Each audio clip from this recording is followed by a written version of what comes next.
Hello, my little algebrainiacs. Welcome to the Johnson-Kendra video hour. But it's not an hour. All right, maybe we'll make it a quarter of an hour. That's a rational number, 1/4. Oh, looky there. We're talking about rational exponents. All right, rational exponents, basically, it's fractional exponents. They are just another way to write a radical expression. For example, we have some number to the 1 over n is the same as the nth root of that number. So the denominator becomes the index. That index number is the n, yes. All right. Maybe we call it the index number because it's an n. Yeah. All right, remember, if we had x squared times x to the third, what did we do with the exponents? Well, we looked at them and we saw that they had the same base, which means that they're both x's, and then we would take the exponents and we added them together, so it would be x to the fifth. Right, so like base, write that base and then add your exponents. And then also just some quick review. What if you had x to the negative third power? What do you know about negative exponents? Well, we can move them to the bottom and make them positives. So 1 over x to the third. Right on. Okay, what about this one? Now the negative's in the bottom. So the negative is just with the 2, right. So we can bring that 2 up on the numerator and make it 1 times 2 squared, which would be just 4. Yeah, really there's nothing left down there. Right, when you bring it to the top, you bring everything with the exponent. All right, so keeping those things in mind. All right, 16 to the 1/4. I'm going to rewrite this, and I'm going to put the exponent as a 4. So that's like the index, because it was right. the denominator. That's like that n number.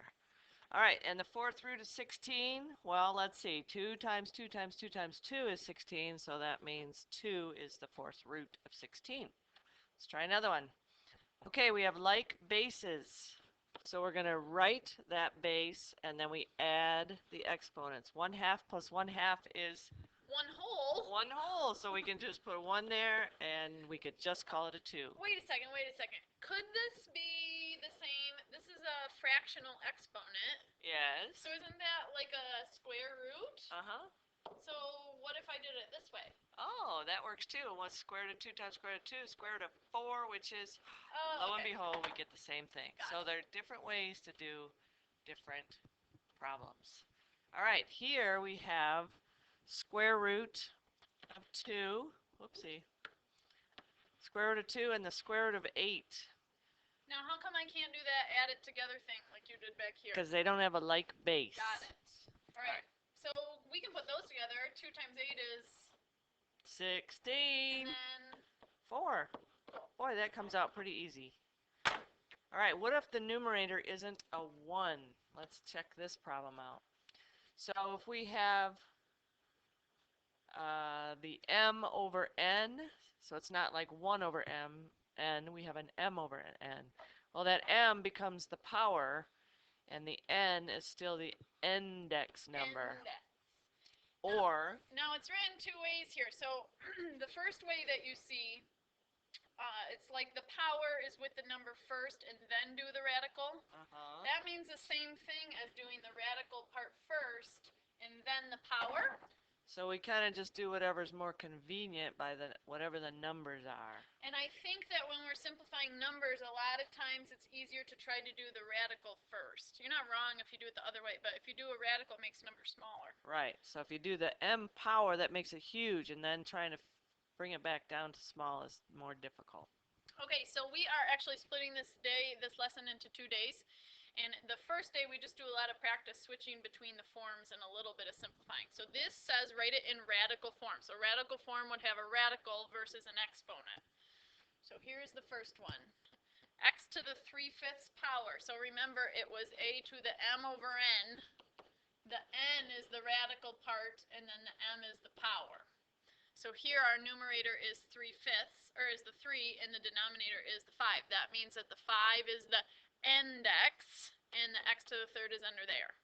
You could, remember, write it as the 5th root of x to the third. Either is okay. Cool. All right. And then this one, we got a little hint on there. What do you notice about that exponent? Ooh, the exponent's negative and it's a decimal. Yeah, it is a decimal, so I think that we should change it to a fraction.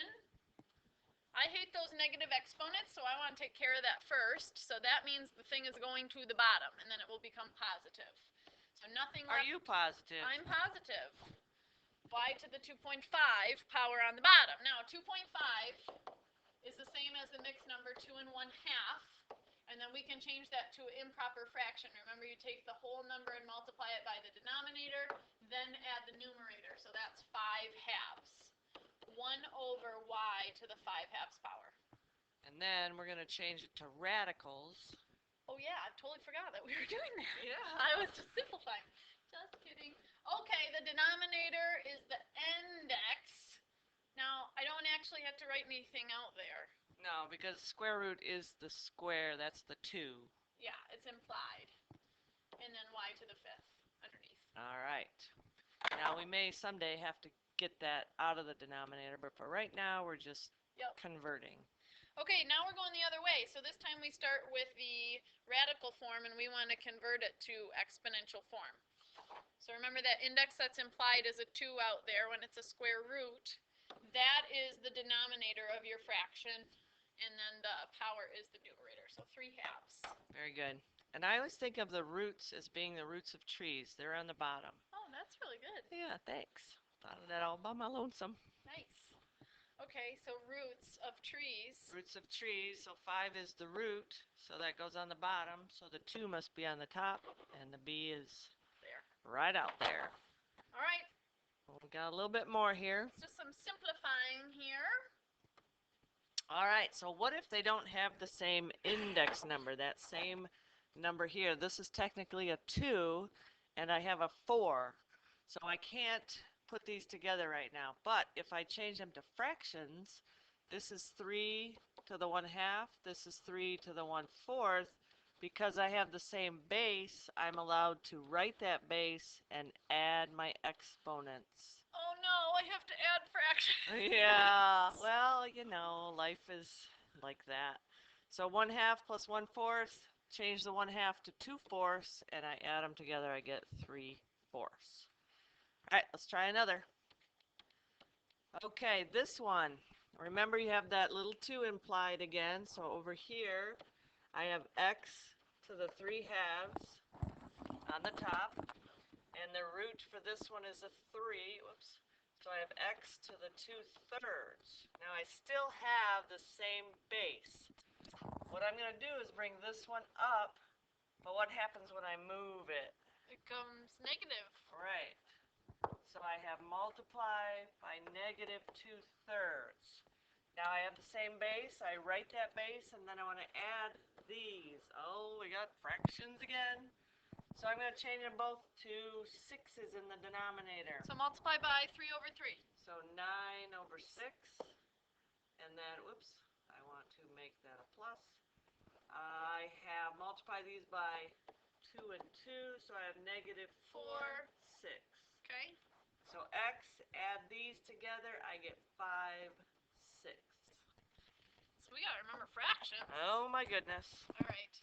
Let's do a couple more of those just for some practice. I read an article in the Wall Street Journal that says fractions are the basis of being a good math student if you know your fractions. I would believe that. Yep. So guess what, kiddies? Fraction up. All right, root is a 2, so that's the same as 7 to the 1/2. And then here the root is a 3, so that's 7 to the 1/3. I have like bases, so I can add their exponents to change this. Again, common denominator is going to be 6. Oops. So, oops, yeah, 3 over 3, just kidding. So that would be 7 to the 3/6. And then I'm going to add that exponent. This I multiply by 2 over 2. So that's 2/6. So I get 7 to the 5/6. Muy bueno. Okay, right, the challenge. Rise to the challenge. They're not like bases. Uh-oh. So we better try to simplify them first. So I see that I have a square root of 12. That could be simplified by splitting it into root 4 and root 2, which is 2 root 3. Oh my gosh. 2's are 3's for some reason today. It's not good.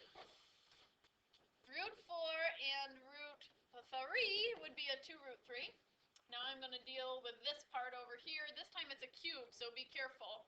I want to split it into cube root of 27 and cube root of 2 because 27 times 2 is 54. Take the cube root of 27, that's a 3, and now I have a cube root of 2. So I'm going to put those things back next to each other. 2 root 3 times 3 cube root 2. Now we have big numbers out front and we have radicals, so we got to treat them separately. So let's work with the big numbers like you said. 2 and 3, let's just put them together. That's 6. Yeah. Now I have root 3. The root is a 2. Remember, the root of the problem is that, so that'll be a 1/2 for our denominator. And then here I'm going to have, and now I'm going to change this guy. It's got a denominator, it's going to be a 3, so 2 to the 1/3. So can I put these guys together? No, unfortunately, they're not the same base. Yeah, not the same base. This is a 3 and this is a 2, so we are unable to simplify this. This would be as far as we can go. Now, if that were a 3, or maybe the 3 was a 2, then you would have like bases and you could add exponents. Right. So, but just remember, like base, write the base and add those exponents. But the moral of the story here is we wouldn't know that unless we checked. Right. I'd always simplify first. Right. Life is simple that way. Okay, I think that does it for part 1. You. See y'all.